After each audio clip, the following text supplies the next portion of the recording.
Guys মারাত্মক একটা customer সবাই লাস্ট পর্যন্ত দেখে যাবেন এবং যে চ্যানেল নতুন হয়ে থাকে লাইক এন্ড সাবস্ক্রাইব করে পাশে থাকা বেল আইকনটি অন করে যাবেন। গাইজ প্রথম রাউন্ড তো আমাকে একসঙ্গে উড়িয়ে দিয়ে দেয়, তারপরের রাউন্ডটি আমরা এখানে বসে থাকবো, তারপর রাউন্ডে আমরা তো মুভমেন্ট দিয়ে যাচ্ছি। আর গাইজ চ্যানেল নতুন হয়ে থাকলে লাইক এন্ড সাবস্ক্রাইব করে পাশে থাকা বেল আইকনটি অন করে যাবেন। ফার্স্টেই এমটিভি একটা ওয়ান মেরে এই রাউন্ডটা আমরা বের করে নিয়েছি। পরের রাউন্ডে চলে আসলাম আমরা, পরের রাউন্ডও আমাদেরকে এখানে ওয়েস্টার নিয়ে দিয়েছে।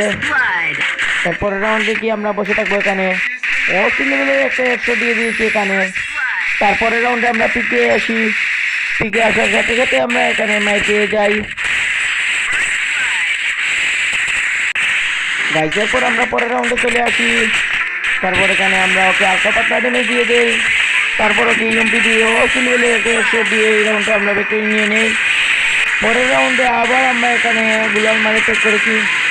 তারপর গাইস এখানে দেখতে পাচ্ছ আমরা এখানে ড্যামেজ দিয়ে দিয়েছি।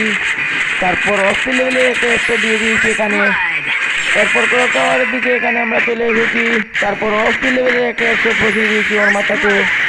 তারপরের রাউন্ডে আবার আমরা এখানে দেখে নিয়ে নেই। গাইস পরের রাউন্ড অফলাইন থাকার কারণে আমরা এই রাউন্ডটা বুঝে নিয়ে নেই।